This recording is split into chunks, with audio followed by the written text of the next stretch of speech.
TB ယောဂဆိုတာဘာကြောင့်ဖြစ်တာလဲဘလို့ကူးစက်နိုင်လဲဆိုတဲ့အကြောင်းကိုဝေမျှပေးမှဖြစ်တဲ့အတွက် TB ယောဂကိုကြိုတင်ကာကွယ်ထိန်းသိမ်းစောင့်ရှောက်လို့သူတိုင်းကျွန်တော်ရဲ့ဗီဒီယိုလေးကိုအစနေဆုံးဖြတ်ကြည့်ရှုပေးဖို့နဲ့ like and follow လေးလုပ်ဖို့တောင်းဆိုချင်ပါတယ် YouTube channel မှာတော့ VPN လေးခန့် subscribe လေးနဲ့ share လေးနဲ့ပေးဖို့လည်းတောင်းဆိုချင်ပါတယ်ဗျဒါဆိုရင် TB ယောဂဘာကြောင့်ဖြစ်တာလဲ Mycobacterium tuberculosis လို့ခေါ်တဲ့ဘက်တီးရီးယားပိုးတစ်မျိုးကြောင့်ဖြစ်တဲ့ယောဂဖြစ်ပါတယ်အဓိကအားဖြင့်တော့အဆုတ်ကိုအဓိကကူးစက်နိုင်တယ်ဆိုပေမဲ့လည်းခန္ဓာကိုယ်ရဲ့တခြားအင်္ဂါအစိတ်ပိုင်းတွေဖြစ်တဲ့ကျွန်တော်တို့ကြောက်ကတ်တွေ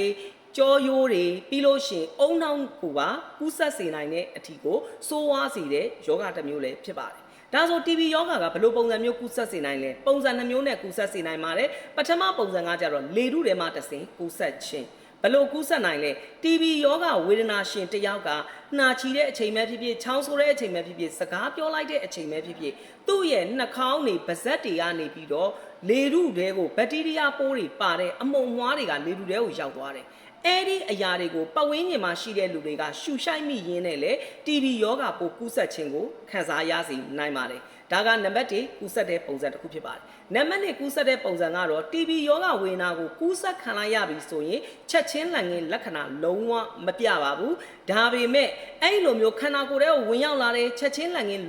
ယောဂလက္ခဏာတွေမပြဘူးငုတ်ရှိုးနေတယ်အဲ့ဒီအချိန်မှာအခြားသူတွေကိုလည်းကူးစက်ခြင်းမဖြစ်စေနိုင်ပါဘူးအဲ့ဒီအခြေအနေကို latent TB ငုတ်ရှိုးနေတဲ့ TB အခြေအနေလို့ခေါ်ပါတယ်အချိန်ကာလကြာမြင့်လာတာနဲ့အမျှကိုယ်ခံစွမ်းအားတွေလျော့နေလာတယ်ကိုယ်ခံအားတွေနည်းလာတယ်အဲ့ဒီအချိန်မှာဒီဘက်တီးရီးယားတွေကစပြီးတော့အလုံးလုံးလာတယ်ယုံကြွလာတယ်အဲ့ဒီအချိန်မှာတော့ဒီ TB ယောဂပိုးတွေရဲ့လှုပ်ဆောင်ချက်တွေမြင့်တက်လာတယ်လှုပ်ရှားလာတယ်အဲ့ဒီအခြေအနေကိုတော့ active TB လှုပ်ရှား TB လို့ခေါ်ပါတယ်အဲ့ဒီအခြေအနေရောက်ပြီဆိုရင်တော့ TB ယောဂဝေဒနာကိုစတင်ခံစားရနိုင်တဲ့အပြင်ပတ်ဝန်းကျင်မှာရှိတဲ့လူတွေကိုလည်းကူးစက်ခြင်းကိုဖြစ်ပေါ်စေနိုင်ပါတယ်ဒါကြောင့်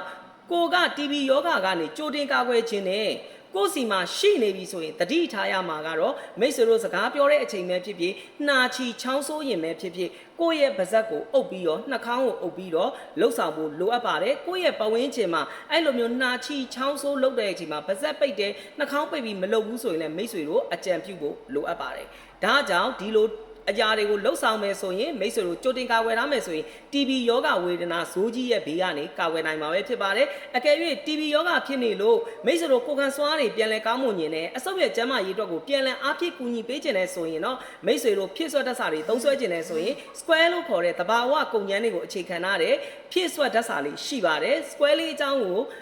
အသေးစိတ်သိရှိခြင်းနဲ့ဘလို့တောက်သုံးရမလဲဆိုတဲ့အကြောင်းအရာတွေကိုအသေးစိတ်သိရှိခြင်းနဲ့ဆိုရင်တော့ကျွန်တော်ရဲ့ bio မှာရှိတဲ့ဖုန်းနံပါတ်လေးကိုဆက်သွယ်မေးမြန်းနိုင်တယ်လို့ကျွန်တော်ရဲ့ CV မှာလည်းလာရောက်မေးမြန်းလို့ရပါတယ်အားလုံးကျေးဇူးတင်ပါတယ်